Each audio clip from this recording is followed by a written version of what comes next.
पवन सिंह किसी स्टेज पर खड़े हो सफलता के नशे में डूब के कहते हैं कि भोजपुरी का लेवल क्या होता है यह हमने दिखाया है। भोजपुरी इंडस्ट्री में सबसे पहले हिंदी हमने लाया है। भोजपुरी में सबसे पहले 100 मिलियन हमने देखा है और जो रेखा हम खींच दिए हैं बाकी के कलाकार उसी पर रेंग रहे थे, रेंग रहे हैं और रेंगेंगे।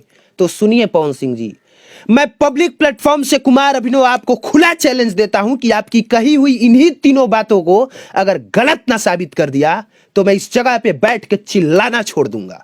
क्योंकि ना तो भोजपुरी इंडस्ट्री में हिंदी आपने लाया है, ना ही सबसे पहले 100 मिलियन आपने देखा है और ना ही आपने कोई ऐसी रेखा खींची है जिस पर बाकी कलाकारों को रेंगना पड़े।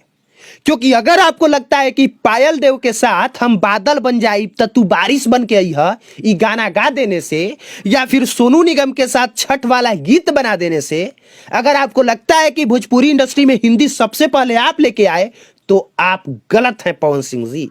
क्योंकि जब आप पैदा भी नहीं हुए थे ना, ये भोजपुरी इंडस्ट्री तब से है और तब से हिंदी के लीजेंड गायक भोजपुरी में गाने गाते रहे हैं। एक बार फिर से सुनिए, जब से आप पैदा नहीं हुए थे तब से ये भोजपुरी इंडस्ट्री है और उसी समय से हिंदी के लीजेंड गायक भोजपुरी में गाने गाते रहे हैं।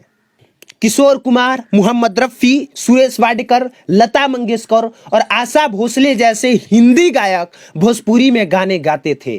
कहिए तो हम ही लोगों का गाया हुआ गाना भी बता देते हैं और वो भोजपुरी फिल्म भी बता देंगे जिस भोजपुरी फिल्मों में इन गायकों ने गाना गाया है। लेकिन इसके बाद पवन सिंह जी मत कहिएगा कि भोजपुरी इंडस्ट्री में हिंदी हम लेके आए।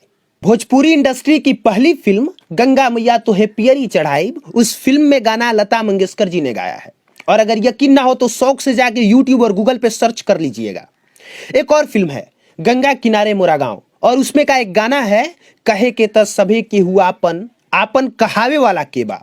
उस गाने को लता मंगेशकर जी की बहन उषा मंगेशकर जी ने गाया है।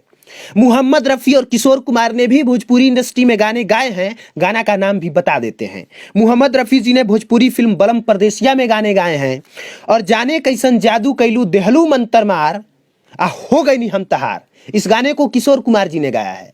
तो ये पवन सिंह जी जरा बताइए तो कब आप सबसे पहले भोजपुरी इंडस्ट्री में हिंदी गायकों को आप कैसे लेके आ गए? अरे हकीकत तो ये है कि जब आप लोग भोजपुरी इंडस्ट्री में आए तो आप लोगों ने भोजपुरी इंडस्ट्री का ऐसा बेड़ा गर्क किया कि इन हिंदी गायकों ने शर्म के मारे भोजपुरी इंडस्ट्री से दूरी बना ली और जो लीजेंड गायक भोजपुरी इंडस्ट्री में कभी गाने गाया करते थे उन लोगों ने गाना गाना छोड़ दिया। और जो 4 गाना और फिल्म का नाम हम बताए हैं, सिर्फ हिंदी गायकों ने इतनी गाने नहीं गाए हैं बल्कि बहुत सारे गाने गाए हैं और अगर एक एक का हम नाम बताने लग जाएं तो वीडियो की लंबाई ज्यादा हो जाएगी। बाकी आपने कौन सा रेखा खींच दिया है पवन सिंह जी जिस पर बाकी के कलाकार रेंग रहे थे, रेंग रहे हैं और रेंगेंगे? पाला सटा के वाला रेखा कि मारत मजा बिन बिया है मजा वाला रेखा कि छलकत हमरो जवनिया ए राजा वाला रेखा कि राते दिया पिता बुता के पिया क्या क्या किया वाला रेखा? कौन सा रेखा पवन सिंह जी? अरे सच तो यह है कि आपसे पहले वाले कलाकारों ने इतनी लंबी रेखा खींच दी है जिस पर आप रेंग रहे हैं और दूसरे जन्म तक रेंगते रहेंगे। अगर आपने कोई रेखा खींचा है तो अश्लीलता की जरूर इतनी लंबी रेखा खींच दी है जिस पर बाकी दूसरे कलाकारों को पार करने के लिए वक्त लग जाएगा।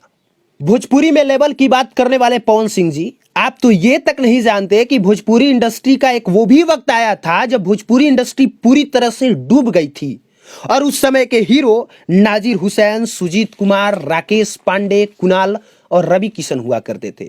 और जाके पूछिएगा रवि किशन जी से कि रवि किशन जी आपके होते कैसे भोजपुरी इंडस्ट्री पूरी तरह से डूब गई थी, अपने सैया अवस्था पर चली गई थी और भोजपुरी इंडस्ट्री में कोई भी पैसा लगा के फिल्म नहीं बनाना चाहता था।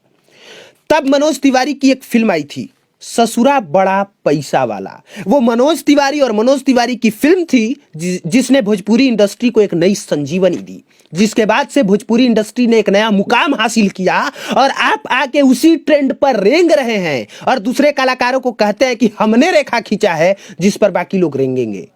आपको बता देते हैं पवन सिंह जी कि जब मनोज तिवारी की फिल्म ससुरा बड़ा पैसा वाला आई थी तब बिहार, यूपी और झारखंड का कोई ऐसा सिनेमा हॉल नहीं रहा होगा जहां वो फिल्म ना लगी होगी और भोजपुरी इंडस्ट्री उस समय पूरे देश भर में मशहूर हुआ था। बाकी सब इतिहास जानने में आपको वक्त लग जाएगा। क्योंकि आप एक दूसरी ही रेखा खींचने में इतने मशगूल रहते हैं कि आपको पता ही नहीं चलता कि जिस स्वर पर आप इतना कूद और उछल कूदम मचा रहे हैं, बाकी लोग इससे बड़ा बड़ा इतिहास बना चुका है।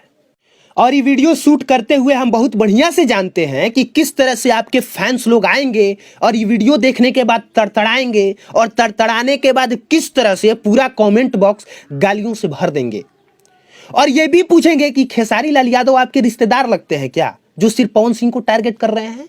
तो जवाब पहले से हम तैयार रखे हैं, और जवाब में यही कहेंगे कि जब खेसारी लाल यादव लाइव आए थे तो लाइव आके सिर्फ पवन सिंह को गरिया रहे थे, पूरी जनता को नहीं, पूरे लोगों को नहीं, पूरे कलाकारों को नहीं। लेकिन जब स्टेज पर खड़े होके पवन सिंह सफलता के नशे में सराबोर होके ये बोल रहे थे कि हम एक लंबी रेखा खींचे हैं, ये बोल रहे थे कि भोजपुरी इंडस्ट्री में 100 मिलियन सबसे पहले हमने देखा है, और ये बोल रहे थे कि भोजपुरी इंडस्ट्री में हिंदी सबसे पहले हम लेके आए, तब वो सिर्फ खेसारी को नहीं बोल रहे थे, बल्कि तमाम बिहार वासियों को और तमाम भोजपुरी के कलाकारों को चुनौती दे रहे थे। वो चुनौती हमने स्वीकार की, और अब पवन सिंह को खुला चुनौती देते हैं कि बताइए पवन सिंह जी, आपकी कौन सी बात सही निकली, 100 मिलियन वाली बात? अरे मनोज तिवारी इतनी लंबी रेखा खींच चुके हैं जिसके आगे आपके 100 मिलियन का रिकॉर्ड इतना छोटा है कि वो बताते हुए भी हमें शर्म आ रहा है।